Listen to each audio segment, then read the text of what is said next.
Hello students, welcome to academic guidance again. আমি সৌমেন মন্ডল আজ আবার তোমাদের কাছে নিয়ে চলে এসেছি সিম্পল ইন্টারেস্ট বা সরল সূত্রসার আরো বেশ কিছু ইন্টারেস্টিং প্রবলেমস। এর আগে আমি সিম্পল ইন্টারেস্টে বেশ কিছু ভিডিও করেছি, তো অবশ্যই নিশ্চয়ই তোমরা দেখেছো। যদি না দেখে থাকো তাহলে ডেসক্রিপশনে দেখো, তার লিংক দেওয়া আছে, অবশ্যই ভিডিওগুলো দেখে নাও, কারণ ওখানে বেসিক কিছু কনসেপ্ট দেওয়া রয়েছে। আগের যে সমস্ত প্রবলেম করিয়েছিলাম তা এখানে বিভিন্ন ভেরিয়াস টাইপস অফ প্রবলেমস, তাদের সিকোয়েন্স, অন্য রকম প্রবলেম একই কনসেপ্টে যদি আসে তাহলে সেগুলো আমি কিভাবে সলভ করব, এই জাতীয় অনেক রকম কনসেপ্ট কিন্তু সেখানে দেওয়া আছে। আর আজকেও আমরা দেখবো আরো নতুন কিছু প্রবলেম, নতুন ধরনের কিছু প্রবলেম, এবং সেই প্রবলেমগুলো হতে চলেছে কিছু হেভিওয়েট প্রবলেমস, কারণ এইরকম হেভিওয়েট প্রবলেমসও কিন্তু এক্সামে আসে এবং স্টুডেন্টরা সেটা দেখেই ভয় পেয়ে যায়।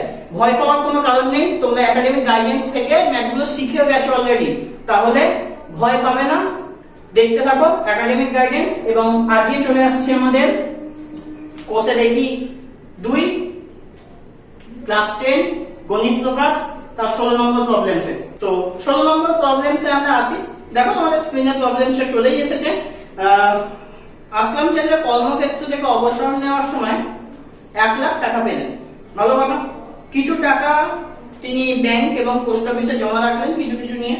আচ্ছা, সুদ বাবদ মোট 5,400 টাকা পান।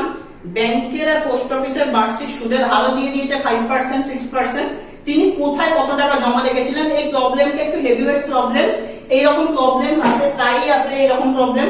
তো দেখতে থাকো এই জাতীয় প্রবলেম এলে আমি কিভাবে সলভ করব, বা তোমরা এক্সামে গিয়ে কিভাবে সলভ করবে, একদম 100% অ্যাসিওরেন্সের সঙ্গে যেটা ঠিক হবে এই রকম কনসেপ্ট নিয়ে তোমরা সলভ করতে হবে। তো দেখতে থাকো। মনে করি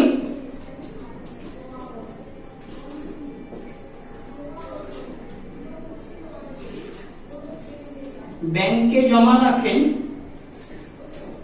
x টাকা।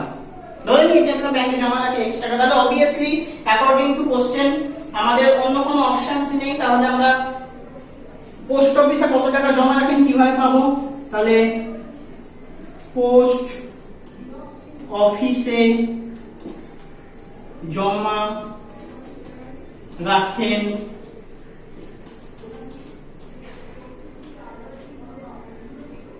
-x টাকা। এইবারে ব্যাংকের ক্ষেত্রে বলে দিয়েছে ইন্টারেস্ট রেট, বলে দিয়েছে ব্যাংকের ইন্টারেস্ট রেট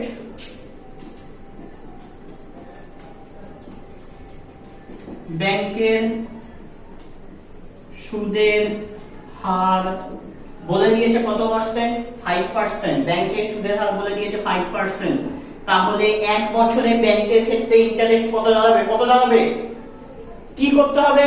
x টাকা আমাদের দিয়েছে, 5% ইন্টারেস্ট বলে দিয়েছে, টাইম 1 বছর বলে দিয়েছে, তাহলে কি PRT/100। তাহলে ব্যাংকের ক্ষেত্রে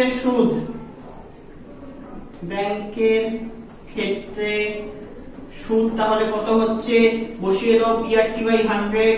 P মানে কি? P মানে প্রিন্সিপাল অ্যামাউন্ট। প্রিন্সিপাল অ্যামাউন্ট কত? x টাকা ধরে নিয়েছি। ইন্টারেস্ট রেট 5% বলে দিয়েছে, আর টাইম 1 বছর, বসিয়ে দাও বাই 100। তাহলে এটা ক্যালকুলেশন করলে কত হচ্ছে? 5 দিয়ে কাটলে 20, তাহলে এটা হচ্ছে x/20 টাকা। এরপর চলে আসছে আমাদের নেক্সট কেস। বলেছে পোস্ট অফিসের ক্ষেত্রে পোস্ট অফিসের সুদের হার বলে দিয়েছে 6%। পোস্ট অফিসের সুদের হার বলে দিয়েছে 6%। তাহলে পোস্ট অফিসের ক্ষেত্রে সুদ কত দাঁড়াবে? পোস্ট অফিসের ক্ষেত্রে সেম ভাবে PRT/100 বসিয়ে দাও। p এর ভ্যালু হচ্ছে এখানে এটা -x, এটা হয়ে গেল ইনটু 6 ইনটু 1/100। এটা যাচ্ছে, এটা 3 আর এটা 50, 2 দিয়ে ক্যান্সেল হচ্ছে। তাহলে এখান থেকে হচ্ছে 3 ইনটু -x/50। তো দু জায়গা সুদ আমরা ক্যালকুলেট করে নিয়েছি আমাদের x টাকার হিসাব ধরে। এইবারে যেটা করতে হবে আর কোনো কাজ নেই, তাহলে দু জায়গার আমাকে মোট সুদ হিসাব করতে হবে এবং সেটাকে আমাদের বলে দিয়েছে কত, সেটাকে আমাদের বলে দিয়েছে তাহলে মোট সুদ তিনি 5400 টাকা পান। তাহলে ডিরেক্ট শর্তানুসারে লাগিয়ে দাও, শর্তানুসারে যদি আমি এখানে লাগিয়ে দিই তাহলে কত বেরোচ্ছে, x/20 into 3 into -x/50 equals to এটা দাঁড়াচ্ছে 5400 টাকা, এটা দাঁড়াচ্ছে 5400 টাকা। তাহলে দেখো না একবার কি বলেছি আমি, ব্যাংকে মনে করি তিনি x টাকা রেখেছেন, পোস্ট অফিসে রেখেছেন 1 লাখ মাইনাস x হয়ে গেল, ব্যাংকের সুদের হার 5% বলে দিয়েছে, তাহলে ব্যাংকের সুদ কত হবে 5% হলে ক্যালকুলেট হয়ে গেল x/20, পোস্ট অফিসের ক্ষেত্রে সুদের হার বলে দিয়েছে 6%, তাহলে সেই ইন্টারেস্ট রেট ধরে পোস্ট অফিসের সুদ বেরিয়ে গেছে। আর কি বলে দিয়েছে, মোট সুদ তিনি কত পান 5400 টাকা বলে দিয়েছে, 5400 টাকা সুদ পান তিনি। তাহলে দুটো সুদকে যোগ করো, যোগ করে 5400 এর সঙ্গে ইকুয়াল করে দাও, ব্যাস ক্যালকুলেশন শেষ। এখান থেকে প্রবলেমে আর কিছুই বাকি রইল না, বাকিটা ক্যালকুলেশন করো এবং आंसर বেরিয়ে যাবে। দেখিয়ে দিচ্ছি কিভাবে হবে। 50 আর 20 এটাকে লসাগু করো, এটাকে লসাগু করলে কত আসবে আমাদের, লসাগু করলে প্রথমত প্র্যাকটিক্যাল তোমরা পাশে করে দেখে নিতে পারো যে লসাগু করলে আসছে আমাদের 100, এর লসাগু করলে চলে আসছে আমাদের 100। তো 100 লসাগু হলে এটা ডেফিনেটলি হয়ে যাচ্ছে 5x আর এটা হয়ে যাবে 6 into 1 lakh minus x আর এটা থাকছে 5400। আমাদের লাস্ট ইকুয়েশন কত ছিল, 5x plus 6 into এটা, তো এটাকে আমি একটু লিখে নেব এখানে, তাহলে 5x plus 6 into by 100 equals to 5400। তো ক্যালকুলেশন করি আমরা,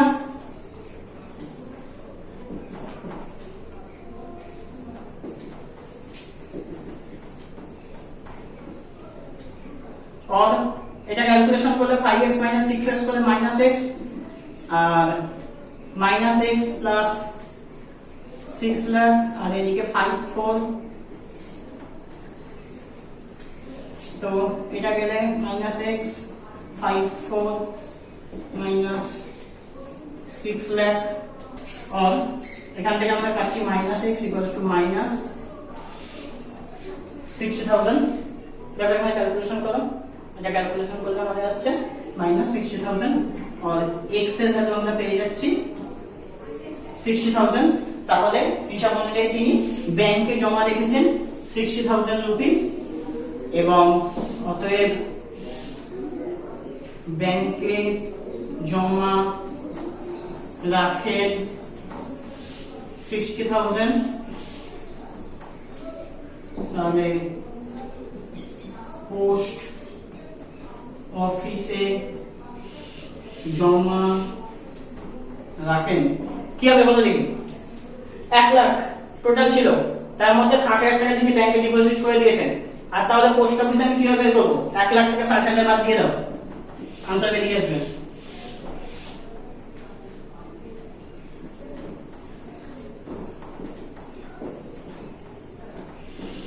তাহলে আমাদের পোস্ট অফিসে তিনি জমা রাখছেন 40,000 টাকা। তাহলে তিনি কোথায় কত টাকা জমা রেখেছিলেন আমরা आंसर পেয়ে গেছি। প্রথমে তাহলে কি বলেছিলাম, অবশ্যই তোমরা আগের বারে দেখে নিয়েছো, অঙ্কটা নোট করেছো হয়তো। তো কি করেছি আমরা, একটা ধরে নিয়েছি ব্যাংকে জমা রেখেছেন x টাকা, পোস্ট অফিসে জমা রেখেছেন 1 লাখ মাইনাস x, বাকিটা ইন্টারেস্ট রেট দিয়ে দিয়েছিল, দু জায়গায় আমরা ইন্টারেস্ট বের করেছি x ধরে, তারপর সেই x ধরে ইন্টারেস্ট বের করে আমরা ইকুয়েশনে বসিয়ে দিয়েছি এন্ড ইকুয়েশন সলভ করে আমরা এই পোরশনটা পেয়ে গেছি। একদম ইজি টাইপ অফ প্রবলেম, একটু যদি আমরা ক্লিয়ারলি চিন্তা ভাবনা করি তাহলে আমরা आंसर ডেফিনেটলি পেয়ে যাব। একটু মাথা ঠান্ডা করে ক্যালকুলেশন করতে হবে, এখানে সবচেয়ে বেশি ভুল হয় কোনগুলোতে না শূন্যগুলোতে, একটু দেখে যদি আমরা শূন্যগুলো ক্যালকুলেশন বসাই তাহলে অবশ্যই কোনো প্রবলেম হবে না, এই অঙ্ক ফটাফট নেমে যাবে এবং কোনো ভুল না করে। তো বোঝা গেছে নিশ্চয়ই এই প্রবলেম। এরপরে চলে যাচ্ছে আমরা নেক্সট প্রবলেমে। ওকে, তো এর আগের বারে আমরা একটা জায়ান্ট সাইজ প্রবলেম দেখলাম, প্রবলেমের সাইজটা জায়ান্ট ছিল কিন্তু সলিউশন যদি ঠিকঠাক ভাবে করা হয়, ঠিকঠাক বুঝে করা হয় তাহলে সলিউশন একদম ইজি, জেনারেল সলিউশন, ক্যালকুলেশন করো সলিউশন শেষ।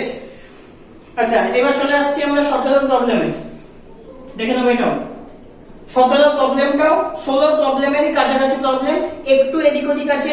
কোথায় এদিক ওদিক আছে না এখানে ইয়ারটাকে একটু ঘুরিয়ে দেওয়া আছে, সেই জন্য এই প্রবলেমটা আমি রেখেছি। তো দেখতে থাকো 17 প্রবলেম কি বলেছে দেখো। রেখা দিদি তার সঞ্চিত অর্থে 10,000 টাকা দুটি আলাদা ব্যাংকে ভাগ করে দিয়েছেন, আলাদা ব্যাংকে ভাগ করে জমা রেখেছেন। একটি ব্যাংকের বার্ষিক সুদের হার 6% আর একটা 7%, ভালো কথা। তো 2 বছর পর তিনি সুদ বাবদ মোট 1280 টাকা যদি পান তাহলে তিনি কোন ব্যাংকে কত টাকা জমা রেখেছিলেন। একই রকম, প্রায় একই রকম প্রবলেম। তাহলে আমি এখানে লিখছি, মনে করি একটি ব্যাংকে x টাকা ও অপর ব্যাংকে 10,000 মাইনাস x টাকা জমা রাখেন। এই অঙ্কের ধারাটাই এটা, যখনই এইরকম বলে দেবে, যখনই একটা নিট অ্যামাউন্ট বলে দেবে, দুটো পোরশনে ভাগ হচ্ছে, তখনই একটা x ধরে নেবে আর একটা তার সঙ্গে ডিফারেন্সিয়েটে একটা x ধরে নেবে, তাহলে প্রবলেম শেষ হয়ে যাবে। এই প্রবলেমের একটাই সেটআপ, শুধু এই লাইনটাকে যদি রেডি করতে পারো তাহলে বাকি প্রবলেমটা একদম জেনারেল প্রবলেম, পিআরটি বসাবে, ক্যালকুলেশন বসাবে, ব্যাস শেষ। তো দেখে নি, এখানে বলেছে প্রথম ব্যাংকের সুদের হার কত বলে দিয়েছে। প্রথম ব্যাংকের সুদের হার, প্রথম ব্যাংকের সুদের হার বলেছে 6%। সময়টা এখানে 2 বছর বলে দিয়েছে, দেখে নেবে অবশ্যই। তাহলে 2 বছরে ওই ব্যাংকের সুদ কত হবে, বসিয়ে দাও PRT, x into 6 into 2 year by 100, তাহলে 2 দিয়ে 50, এটা কাটো, 2 দিয়ে 3 2 6 25, তাহলে এখান থেকে কত হলো 3x by 25 টাকা। তাহলে প্রথম ব্যাংক থেকে আমাদের ইন্টারেস্ট বের হলো 3x by 25। এবার আসছে দ্বিতীয় ব্যাংক, দ্বিতীয় ব্যাংকের সুদের হার কত বলে দিয়েছে 7%, তাহলে একদম আগের মতোই কেস। অতএব 2 বছর পর ওই ব্যাংকের সুদ কত হবে, বসিয়ে দাও, একই কনসেপ্ট পিআরটি। তাহলে এখানে 10,000 minus x into 7 into 2 by 100, 2 দিয়ে কাটো 50, তাহলে এখানে আমাদের দাঁড়িয়ে গেল এটা 7 by 7 into 10,000 minus x by 50, এরকম একটা পোরশন দাঁড়ালো। তাহলে বাকিটা কিছুই না, বাকিটা একদম সেম আগের মতো প্রবলেম। 2 বছরে দুটো ব্যাংকের সুদ বেরিয়ে গেছে, দুটোকে যোগ করো, করে টোটাল যে ডেটা দেওয়া আছে সেই ডেটার সঙ্গে ইকুয়াল করো, তাহলে লাগিয়ে দাও শর্ত অনুসারে 3x by 25 equals to 3x by 25 plus 7 into 10,000 minus x by 50 equals to কত বলে দিয়েছে 1280, তাহলে এটা বসিয়ে দিলে। এবার এখান থেকে তুমি 25 আর 50 এখান থেকে ক্যালকুলেশন করতে পারো। এইবার তোমাদের একটা জিনিস শেখাই, এইখান থেকে ক্যালকুলেশন করার একটা সুবিধা আছে। প্রথমত এখানে কি করতে হয়, এখানে আমাদের লসাগু করতে হয়, লসাগু করে ক্যালকুলেশন করতে হয়। তার থেকে একটা সহজ রাস্তা তোমাদের আমি দেখাচ্ছি, এটা দেখো, উপর নিচে 4 দিয়ে গুণ করো। কেন করছি না, তলার পোরশনটাকে আমি 100 নিয়ে আসবো, তলার পোরশনটাকে আমি কত নিয়ে আসবো 100 নিয়ে আসবো, তাহলে উপর নিচে 4 দিয়ে গুণ করো, তাহলে এটা হয়ে গেল 12x, এটা হয়ে গেল 100 প্লাস এখানে উপর নিচে কত দিয়ে গুণ করতে হবে 2 দিয়ে গুণ করতে হবে, কারণ এখানে কি 50 অলরেডি আছে। তাহলে উপর নিচে আমি 2 দিয়ে যদি গুণ করে দিই তাহলে নিচে 100 হয়ে যাবে, তাহলে এটা হয়ে গেল 14 into 10,000 minus x by 100 equals to 1280। কেন করলাম না, এখানে আমাদের লসক করে যেটা বেরোতো সেটাকে আমাদের এখানে গিয়ে ফের গুণ করতে হতো।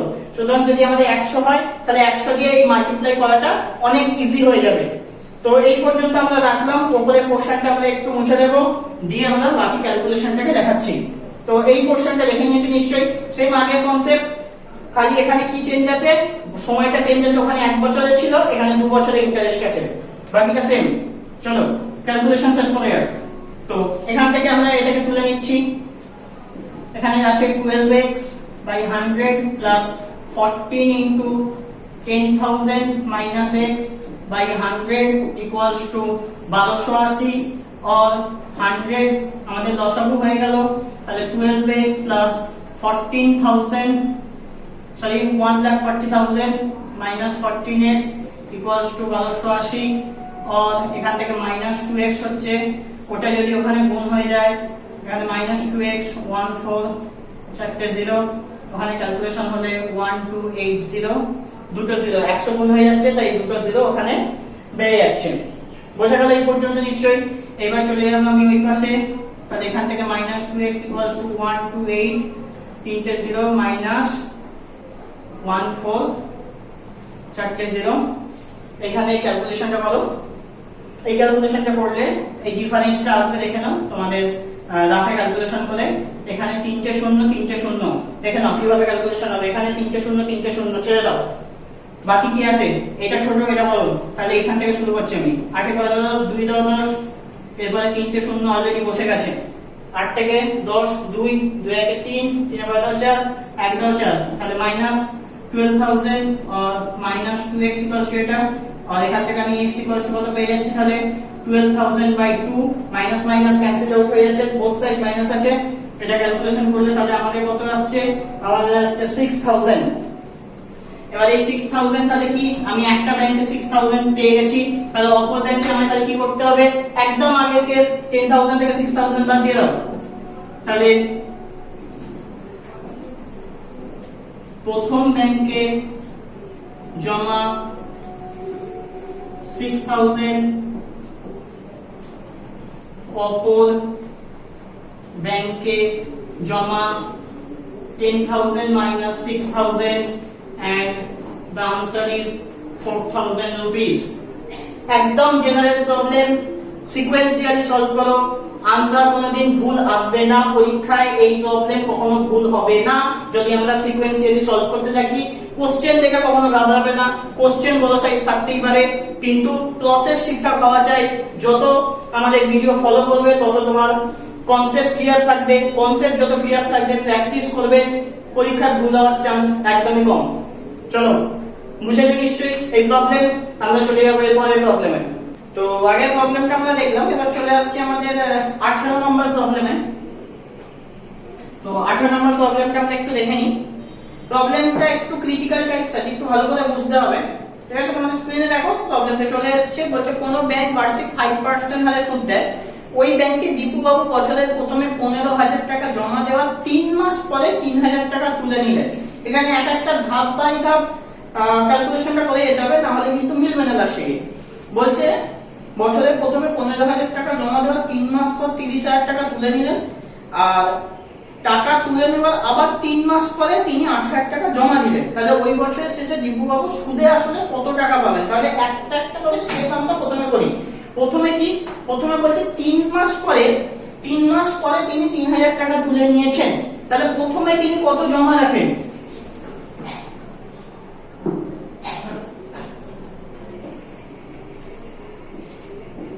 প্রথমে জমা অর্থ কত? 15,000। প্রথমে জমা অর্থ 15,000। সুদের হার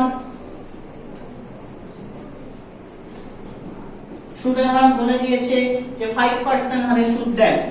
এবারে দেখো প্রথম স্টেপই বলেছে কি 3 মাস পরে তিনি 3,000 টাকা তুলে নিলেন।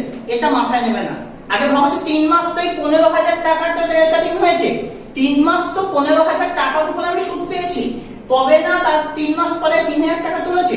তাহলে 3 মাসের আগে ইন্টারেস্ট আমি বের করব। তাহলে 3 মাস পরে ইন্টারেস্ট, 3 মাস পরে সুদ কত হবে? 3 মাস পরে সুদ কত হবে? তাহলে বসিয়ে দাও PRT/100 15,000 5%, 3 মাস যেহেতু, তাহলে নিচে অবশ্যই 12 বসবে। এগুলো আমি আগের ভিডিওতে দেখেছি কেন 12 বসছে। 3 মাস বলেছে, ইন্টারেস্ট রেট কিন্তু বছরের হিসাবে হয়, তাই 3 কে মাস রাখা যাবে না, আমায় বছর হিসাবে ক্যালকুলেট করতে হবে। এটাকে জেনারেল ক্যালকুলেট করে দাও, এটা কাটলে হচ্ছে 150। এটা কাটলে 3 4 12, এখান থেকে তুমি কাটতে পারো আবার 2 দিয়ে, এটা কাটা যেতেই পারে, 2 দিয়ে কাটলে এটা হয়ে গেল 75। 75 মানে হচ্ছে 5 5 25 5 আর দেখবে 2 535 আর 2 37, তাহলে 375/2 টাকা, বা এটা ক্যালকুলেশন করলে হয় 2 1 কে 2, 8 2 16, 7 2 14.50 টাকা, 187.50 টাকা। তাহলে প্রথম 3 মাসে আমাদের সুদ কত হয়ে গেছে? 187.50 টাকা। আমরা একটা রেখে দিলাম, 187.50 টাকা আমাদের ইন্টারেস্ট বেরিয়ে গেছে অলরেডি। এইবারে আসছে 3 মাস পরে। 3 মাস পরে 3000 টাকা, 3000 টাকা তুলে নিলে মূলধন তাহলে কত হবে তখন? কারণ 15,000 ছিল, 3000 টাকা তুলে নেওয়া হয়েছে, তাহলে 3 মাস পরে মূলধন কত হয়ে যাচ্ছে? 12,000 টাকা। 3 মাস পরে মূলধন হয়ে যাচ্ছে কত? 12,000 টাকা। তাহলে সেই টাকাটা 12,000 টাকা হয়ে গেল। এবার টাকা তুলে নেওয়ার আরো 3 মাস পরে তিনি 8,000 টাকা জমা দিচ্ছে। তাহলে 3 মাস তো এটা রিমেইন আনচেঞ্জ, 3 মাস তো আর এর উপর কোনো এফেক্ট পড়ছে না। তাহলে এই টাকাটা আবার 3 মাস রিকারিং হচ্ছে, এই টাকাটা আবার 3 মাস যাচ্ছে। তাহলে পরবর্তী 3 মাসে সুদ কত হবে? কোনটার উপর হবে? এই 12,000 এর উপর হবে। পরবর্তী 3 মাসে সুদ 12,000, 5% ইন্টারেস্ট, আর 3 মাস বাই 100 ইনটু 12, 3 মাস যেহেতু তাই নিচে আমরা 12 দিয়ে ভাগ করে দিচ্ছি। এখান থেকে ক্যালকুলেশন করো, এটা কাটো 120, 12 দিয়ে কাটলে এটা 10, তাহলে এটা হয়ে গেল আমার 5 3 15, 150 টাকা। তাহলে আরেকটা ইন্টারেস্ট, একটা ইন্টারেস্ট বেরিয়েছিল 187.50, আরেকটা ইন্টারেস্ট কত বেরোলো? 150 টাকা। এই 3 মাস পরে আবার ফের 8,000 টাকা জমা দিয়েছে। 3 মাস পরে 8,000 টাকা জমা করলে মূলধন কত হচ্ছে? 12,000 ছিল, তার সঙ্গে 8,000 যোগ হয়ে গেল, তাহলে হয়ে গেল কত? 20,000 রুপিস। এখন তাহলে মূলধন কত হয়ে গেছে? 20,000 টাকা মূলধন হয়ে গেছে। তাহলে এই 20,000 টাকা যে মূলধন হয়ে গেছে, এটা এবার কমাস খাটবে। এবার দেখো এইখানে কিন্তু স্টুডেন্টরা ভুল করে আসে, 1 বছর সমান 12 মাস। দেখো 3 মাস কি হয়েছে? 3 মাস এই 15,000 টাকাটা চলেছে, 1 বছরে তো 12 মাস, 12 মাসে 3 মাস কিন্তু 15,000 টাকাটা গেছে। তারপর সেই 3 মাস পরে 3,000 টাকা তুলে নিয়ে তাকে 12,000 করা হয়েছে। সেই 12,000 টাকাটাও আবার কি হয়েছে? পরবর্তী 3 মাস গেছে। তাহলে 3 3 6 মাস অলরেডি ওভার হয়ে গেছে। সেই 3 3 6 মাস ওভার হয়ে যাওয়ার পরে তাহলে বাকি মাস কত পড়ে যাচ্ছে? বাকি কিন্তু আর 6 মাস পড়ে থাকছে, কারণ অলরেডি এখানে 3 3 6 মাস চলে গেছে। তাহলে এই 20,000 টাকাটা আর কত মাস খাটবে?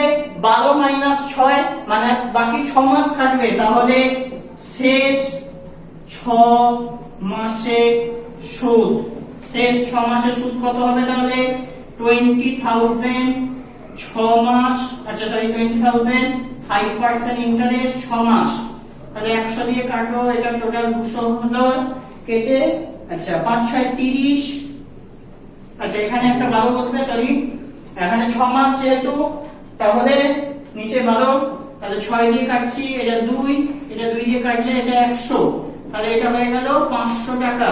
তাহলে আমাদের তিনটে ইন্টারেস্ট কত কত বেরিয়েছে? 187.50 একটা বেরিয়েছে 150 টাকা, একটা বেরিয়েছে 500 টাকা।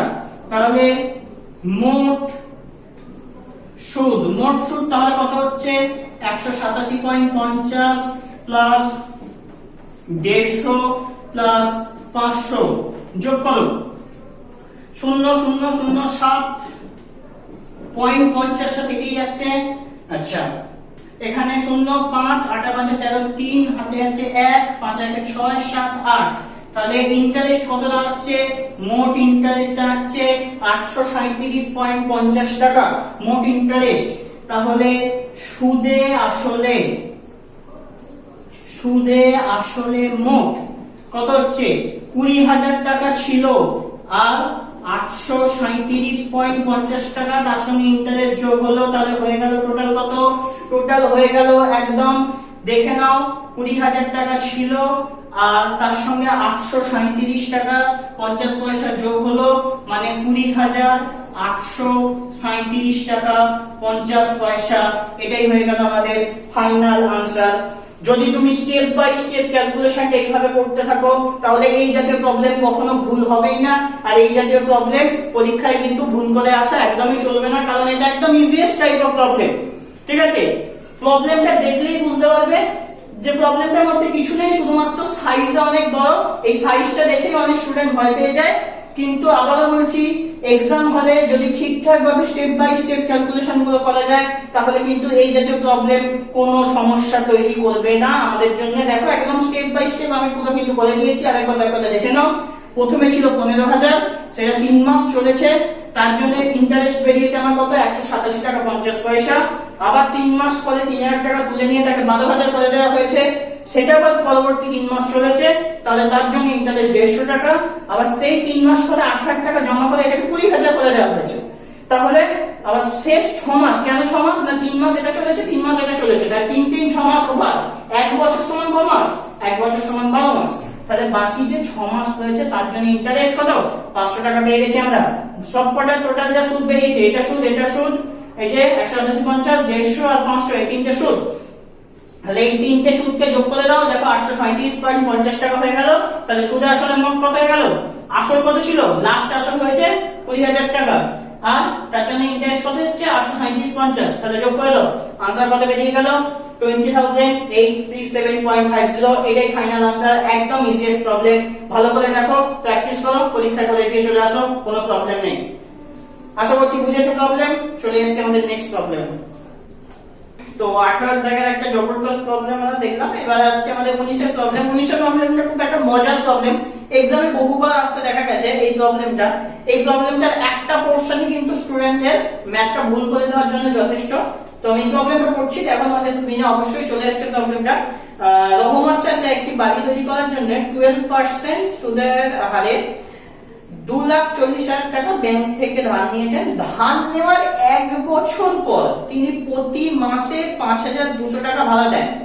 ধার নেওয়ার কত বছর পর তিনি বাড়ি ভাড়ার আয় থেকে ব্যাংকের টাকা সুদ সহ পরিশোধ করবেন? ঠিক আছে, এখানে একটাই জায়গা দেখো, ধার নেওয়ার 1 বছর পর তিনি প্রতি মাসে 5,200 টাকা বাড়ি ভাড়া দেন। তো এই লাইনটাই হচ্ছে সবচেয়ে ভাইটাল লাইন। এই লাইনটাই একটা অঙ্ক ভুল হওয়া বা ঠিক হওয়ার জন্য যথেষ্ট। তো দেখো এই জাতীয় প্রবলেম কিভাবে সলভ করতে হয়, একদম ইজি, কোনো টেনশন নেই। তো এই জাতীয় প্রবলেমকে আমরা একদম ইজিলি সলভ করতে পারি। মনে করি ধার নেওয়ার T বছর পর শোধ করতে পারবে। ধার নেওয়ার T বছর পর শোধ করতে পারবে, এটা আমি ধরে নিলাম। তাহলে T বছরে মোট সুদ, T বছরে মোট সুদ কত হবে? তাহলে এখানে মূলধন কত বলে দিয়েছে, দেখো মূলধন বলে দিয়েছে 2,40,000। তাহলে 2,40,000 বসিয়ে দিলাম। 12% ইন্টারেস্ট, আর T বছরের জন্য বাই 100 দাও, কেটে দাও, দুটো শূন্য কাটো, তাহলে 2,400। 12 আর 24 মাল্টিপ্লাই করে দেখো কত আসবে? 288। 24 কে 12 দিয়ে মাল্টিপ্লাই করে দেখো, 4 2 8, 2 2 4, আর এখানে 24, তাহলে 288,00T। এটা হয়ে গেল আমাদের T বছরের মোট সুদ। তাহলে এবার কি বলেছে? T বছরের মোট সুদ আসলে তিনি শোধ করবেন, সুদ সহ পরিশোধ করবেন। তাহলে T বছরের সুদ আসল, T বছরে সুদ আসল কত হবে? তাহলে 2,40,000 তো থাকছেই, তার সঙ্গে এই সুদটা যোগ হয়ে যাচ্ছে। 2,40,000 এর সঙ্গে এই সুদটা যোগ হয়ে যাচ্ছে। এইবারে আমাদের কি বলেছে? না বা ধান নেওয়ার 1 বছর পর তিনি প্রতি মাসে 5200 টাকা করে ভাড়া দেন। প্রতি মাসে বাড়ি ভাড়া, প্রতি মাসে ভাড়া যদি 5200 টাকা হয় তাহলে T-1 বছর। এখন তোমাদের মনে হতে পারে যে T-1 বছর কেন হলো? স্যার তো লিখেছে যে T বছর পর শোধ করবে, একটা লাইন আপনারা বলেই দিয়েছে ধান নেওয়ার 1 বছর পরে। তাহলে ধান নেওয়ার যদি T বছর পর থেকে শোধ করতে হয়, তাহলে T বছর পরে যদি শোধ করতে হয় আর বাড়ি ভাড়া দিয়েছে 1 বছর পর থেকে, তাহলে T-1 বছর থেকে কাউন্ট হবে। তোমরা যদি এখানে T বছর ধরে ক্যালকুলেট করে দাও তখনই এই কোশ্চেনটা ভুল হয়ে গেল। এখানে করতে হবে কি T-1 বছরে, T-1 বছরে মোট ভাড়া কত হবে? তাহলে 5200। এটা প্রতি মাসে ভাড়া, তাহলে 1 বছরে কত? 1 বছরে 12 ইনটু হয়ে গেল, 12 মাসে 1 বছর, তাই 5200 এর সঙ্গে 12 ইনটু হয়ে গেল। আর এই T-1 বছর, তাই ইনটু T-1 টাকা হয়ে গেল 5200। এর সঙ্গে যদি 12 গুণ হয় তাহলে আমাদের আসবে 62400 ইনটু T-1 টাকা।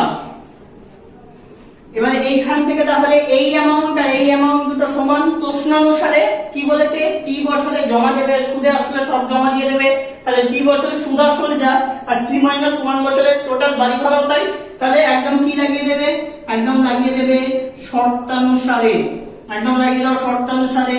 তাহলে 2,40,000 plus 288,000 T equals to 62400 T-1 or 24 চারটে শূন্য plus 288,000 T equals to 62400 T minus 62400 1 দিয়ে মাল্টিপ্লাই হলে।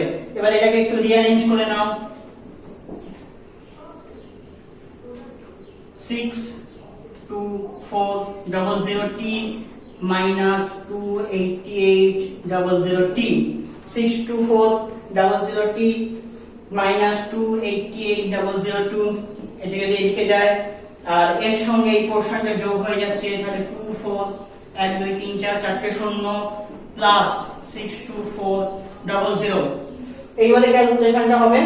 এখান থেকে কিভাবে এটাকে আমি ক্যালকুলেট করতে পারি? আচ্ছা, এই পোরশনের যে ক্যালকুলেশনটা আমি চলে আসছি উপরে, কারণ বেশি নিচে পড়লে তোমরা বুঝতে পারবে না। তো এই যে ইকুয়েশনটা, এই ইকুয়েশনের পর থেকে আমি উপর থেকে করছি। এই জায়গাটাকে আমি একটু মুছে দিলাম।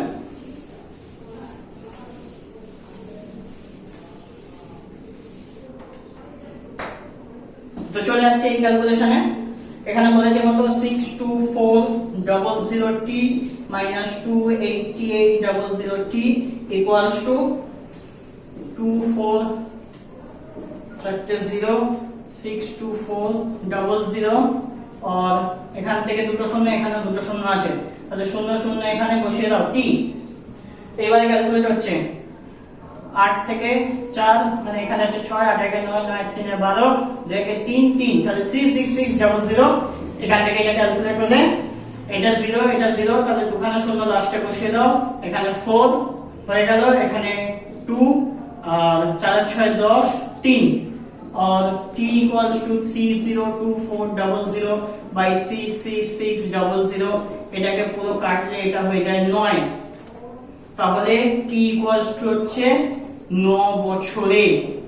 9 বছরে এই টোটাল টাকাটা কিন্তু শোধ হয়ে যাবে। তাহলে কি বলেছে? তিনি ব্যাংক থেকে টাকা নিয়ে কত বছরে টোটাল সুদে আসলে শোধ করতে পারবেন। তাহলে তিনি 9 বছরে টোটাল সুদে আসলে শোধ করতে পারবেন। ইজিয়েস্ট প্রবলেম ছিল। যদি আমরা শুধুমাত্র এই কোশ্চেনটাকে ঠিকঠাক করি তাহলে কিন্তু আমাদের ক্যালকুলেশন একদম ইজি হয়ে যাবে।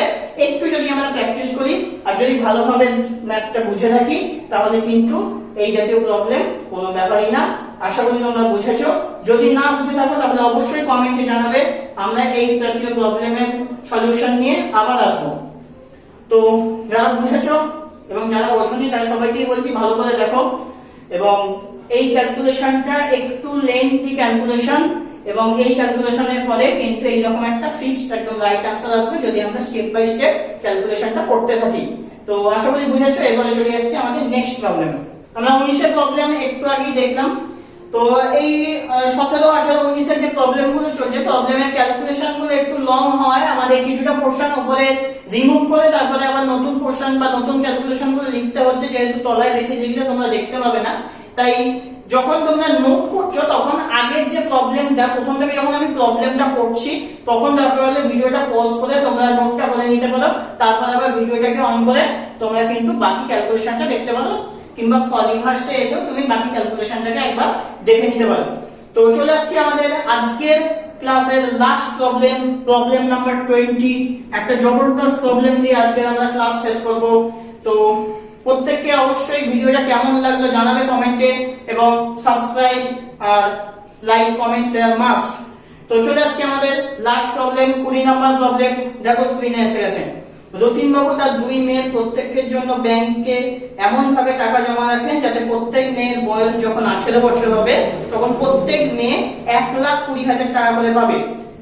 ব্যাংকের বার্ষিক সরল সুদের হার 10%। মেয়েদের বর্তমান বয়স যথাক্রমে 13 বছর 8 বছর।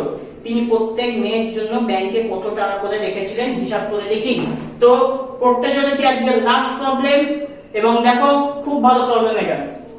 মনে করি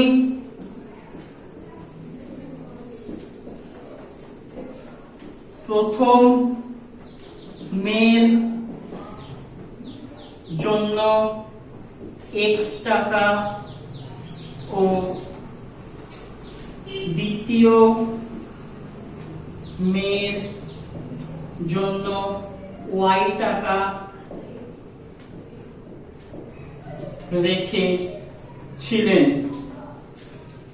ওকে, এবারে কি বলেছে, মেয়েদের বর্তমান বয়স বলে দিয়েছে 13 বছর, আর কত বছর 8 বছর, আর যখন তাদের বয়স 18 হবে তখন 1,20,000 টাকা হবে। এই 1,20,000 টাকাটা কিন্তু শুধু ইন্টারেস্ট না, 1,20,000 টাকার মধ্যে x টাকা y টাকা এগুলো কিন্তু ঢুকে আছে। মানে প্রত্যেক মেয়ে যেখানে 1,20,000 টাকা পাচ্ছে, প্রথম মেয়ের 1,20,000 টাকার মধ্যে কিন্তু x টাকাটাও আছে। মানে এই 1,20,000 টাকাটা কিন্তু অল টোটাল, মানে সুদে আসলে 1,20,000 টাকা। এটা ভেবে নেবে না যে ওটা শুধু সুদ। 1,20,000 টাকা কিন্তু শুধু ইন্টারেস্ট নয়, 1,20,000 টাকা হচ্ছে সব বৃদ্ধি মূল, তার মধ্যে কি মূলধন বর্তমান। তাহলে আমরা এখানে ধরে নিয়েছি x টাকা। আচ্ছা, ব্যাংকের সুদের হার বলে দিয়েছে 10%। সুদের হার 10%। আর সময় কত বলেছে, সময়টা আমাদের বিভিন্ন জনের জন্য বিভিন্ন রকম আসবে। যেমন কি প্রথম মেয়ের ক্ষেত্রে, প্রথম মেয়ের ক্ষেত্রে কত বছর, প্রথম মেয়ের ক্ষেত্রে 18 বছর যখন হবে তখন পাবে। এখন বয়স কত, এখন বয়স 13 বছর, মানে সে অলরেডি 13 বছরে বিলং করছে, আর 18 বছর যখন হবে তখন পাবে। তাহলে তার কত বছরের জন্য টাকাটা জমা আছে, 5 বছরের জন্য টাকাটা জমা আছে। এই হিসাবটা খুব ভালোভাবে করবে। যদি তুমি 18 বছর ডাইরেক্ট বসিয়ে দাও তাহলে কিন্তু পুরো কোশ্চেন আনসার ভুল হয়ে যাবে। প্রথম মেয়ের জন্য কিন্তু টাকাটা মাত্র 5 বছরের জন্য আছে, কারণ অলরেডি সে 13 বছরের বয়স হয়ে গেছে, আর সে 18 বছরে টাকাটা পাচ্ছে। তাহলে 5 বছরে, প্রথম মেয়ের ক্ষেত্রে 5 বছরে সুদ কত হবে, x টাকা 10%, 5 বছর বাই 100, মানে এখানে যদি আমি কাটি এটা 10, 5 দিয়ে কাটলে 2, মানে x/2 টাকা। তাহলে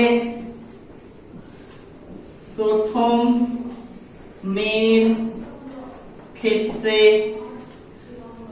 সুদ আসল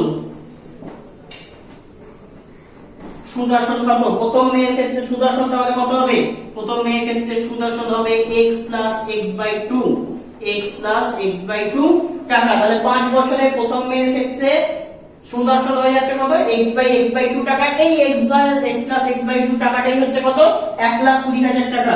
তাহলে এখানে আমি শর্ট অনুসারে লাগিয়ে দিচ্ছি, প্রথম মেয়ের কাজ আগে শেষ করে দিই, শর্ট অনুসারে লাগিয়ে দিলাম। তাহলে কত হচ্ছে, x plus x/2 equals to কত, 1,20,000। और এটা ক্যালকুলেশন করলে আসছে কত, 3x/2 equals to 1,20,000, और x equals to কত হচ্ছে 1,20,000 into 2/3। তাহলে এখান থেকে কেটে দিলে কত হয়ে যাচ্ছে 3 4 12, 3 4 12, তাহলে এখানে কত হয়ে যাচ্ছে 8000 টাকা। তাহলে একটা মেয়ের জন্য কত টাকা রাখা ছিল, একটা মেয়ের জন্য রাখা হয়েছে 8000 টাকা। বোঝা গেছে? তাহলে প্রথম মেয়ের জন্য কত টাকা রাখা হয়েছিল 8000 টাকা, সেটাই সরি এটা 80000 টাকা। চারটে শূন্য ছিল, আমি ভুল করে তিনটে শূন্য কমে একটা শূন্য কমিয়ে দিয়েছি, এক্ষুনি টাকা কমে যেত।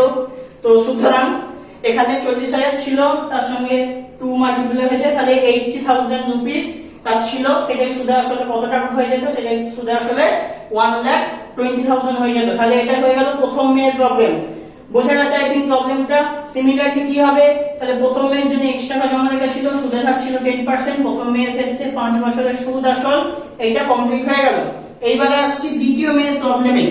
তোমরা দরকার হলে ভিডিওটা পজ করো, পজ করে কোশ্চেনের আনসারটা টুকে নাও, নিয়ে আবার তারপরে অন করে দেখে নাও বাকি পার্টটা। তো আমরা এখানটা রিমুভ করছি। দ্বিতীয় মেয়ের ক্ষেত্রে আমরা কত টাকা জমা রেখেছিলাম, দ্বিতীয় মেয়ের ক্ষেত্রে আমরা y টাকা বলেছিলাম আছে। তাহলে দ্বিতীয় মেয়ের ক্ষেত্রে যদি এটা হয়, তাহলে দ্বিতীয় মেয়ের ক্ষেত্রে কত বছরের জন্য আছে, দ্বিতীয় মেয়ের বয়স এখন কত 8 বছর বয়স, আর সে 18 বছর বয়সে টাকাটা পাবে। তাহলে 18 - 8, তাহলে কত বছর টাকাটা আছে 10 বছরে সুদ, 10 বছরে সুদ হবে তার। তাহলে y into 10 into 10 by 100, মানে এটা কাটলো, তাহলে এটা হয়ে গেল y, এটা হয়ে গেল তাহলে কত, এটা হয়ে গেল y টাকা ইন্টারেস্ট। তাহলে মোট সুদ আসল, দ্বিতীয় মেয়ের ক্ষেত্রে মোট সুদ আসল তাহলে কত, আসল y সুদ y, তাহলে y plus y সমান হচ্ছে 2y টাকা। তাহলে এর লাগিয়ে দাও শর্তানুসারে 2y equals to 1,20,000 rupees or y equals to 1,20,000 by 2, therefore এটা কেটে হয়ে গেল 60,000 or 60,000 rupees। এটা হয়ে গেছে কি সেকেন্ড মেয়ের জন্য। তাহলে প্রথম মেয়ের জন্য রেখেছে 80,000 টাকা, দ্বিতীয় মেয়ের জন্য রেখেছে 60,000 টাকা। তো আশা করছি প্রবলেমটা বুঝতে পেরেছো। এটা দুটো পার্টে আছে প্রবলেমটা, এইভাবেই সলভ করতে হবে। প্রথম মেয়ের ক্ষেত্রে আমরা যেমন টাকাটা বের করেছি, দ্বিতীয় মেয়ের ক্ষেত্রে আমরা আলাদাভাবে টাকাটা বের করে নিলাম। আশা করছি তোমরা প্রবলেমটা বুঝতে পেরেছো। তো আমরা আজকে বেশ কিছু প্রবলেম দেখালাম, নেক্সট দিনে এরকম আরো অন্যান্য চ্যাপ্টারের আরো অন্যান্য নতুন কিছু প্রবলেমস আমরা নিয়ে আসবো, কিছু ইন্টারেস্টিং প্রবলেমস নিয়ে আসবো, যার মাধ্যমে তোমরা আরো ভালোভাবে চ্যাপ্টারটাকে শিখতে পারো বা অন্যান্য চ্যাপ্টারগুলোরও আরো ভালোভাবে প্রিপারেশন হয়ে যায়। তো দেখতে থাকো আমাদের চ্যানেল একাডেমিক গাইডেন্স। যারা এখনো আমাদের লাইক করনি, লাইক করে দাও, সাবস্ক্রাইব করনি সাবস্ক্রাইব করে নাও, বেল আইকন অবশ্যই প্রেস করবে। Like comment share must, share করো সবার সঙ্গে। ভালোবেসে অঙ্ক শেখো এবং পরীক্ষায় ভালো রেজাল্ট করো। আজকের মতো এখানেই শেষ। Thank you.